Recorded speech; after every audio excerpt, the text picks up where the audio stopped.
Երկարամյա ընդմիջումից հետո վերաբացվել է Հայաստանի ազգային պատկերասրահի 16-ից 20-րդ դարերի արտասահմանյան արվեստի մշտական ցուցադրությունը։ Այդ ընթացքում բացի շենքային պայմանների հիմնավոր բարելավումից սկզբունքորեն փոխվել է նաև ցուցադրական հայեցակարգը եւ անգամ անվանումը։ Նախկինում գործող հայկական, ռուսական եւ եվրոպական ցուցադրությունների փոխարեն այժմ գործում են հայկական եւ համաշխարհային արվեստի սրահները։ Ունենք հայկական եւ համաշխարհային արվեստ։ Դա շատ կարեւոր եզրույթ է։ Այդպես մենք դիրքավորում ենք մեր հայկական կերպարվեստը հենց համաշխարհային գործընթացների, որպես համաշխարհային գործընթացների կարեւոր բաղկացուցիչ մաս։ Ցուցադրական հայեցակարգի հեղինակները պահպանել են հավատարմությունը ազգային պատկերասրահի վերջին տարիների գլխավոր սկզբունքին՝ ժամանակի փոշուց մաքրել եւ հանրության գնահատմանը ներկայացնել պատկերասրահի հավաքածուների երբևէ չցուցադրված կամ քիչ հայտնի գործերը։ Այժմ շուրջ 300 գեղանկարչական եւ գրաֆիկական մեծարժեք գործեր, քանդակներ եւ դեկորատիվ կիրառական արվեստի անկրկնելի նմուշներ ներկայացնող ընդլայնված բովանդակային ցուցադրությունը նորանոր բացահայտումներ է խոստանում պատկերասրահի այցելուներին։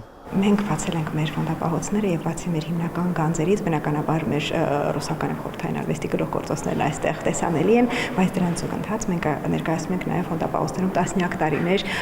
պահված եւ գործեր կան, որոնք նույնիսկ ընդհանրապես չեն ցուցադրվել, նաեւ այդպիսի նմուշներ, որը շատ կարեւոր է, որովհետեւ հնարավորություն է տալիս մեզ մաքսիմալ ընդլայնված եւ ամփոփ չեմ կարող ասել, որովհետեւ ես միշտ կրկնում եմ, մենք 41000-ից ավելի ցուցանմուշ ունենք եւ ցուցադրում ենք ընդամենը 5%-ը։ Դեռ խորհրդային տարիներին Հայաստանի ազգային պատկերասրահն իր հավաքածուների գեղարվեստական արժեքով ու քանակով երրորդն էր ամբողջ միության տարածքում, որի ֆոնդերը համալրվել էին ոչ միայն Էրմիտաժից, Լազարյանների գեղարվեստական հավաքածուներից արված փոխանցումներով, այլև աշխարհասփյուռ մեր հայրենակիցների մեծարժեք նվիրատվություններով, եւ այսօր ցուցադրությունը հատկանշվում է հնչեղ անունների ու գլուխգործոցների շռայլ բազմազանությամբ՝ Վալենտին Սերով, Իլյա Ռեպին, Իվան Շիշկին, Ռոբերտ Ֆալկ եւ իհարկե Մարկ Շագալ ու մշտապես ճամփորդող Կանդինսկի։ Մենք ձեզ հետ գտնվում ենք մի շատ հետաքրքիր պատի մոտ, սա մեր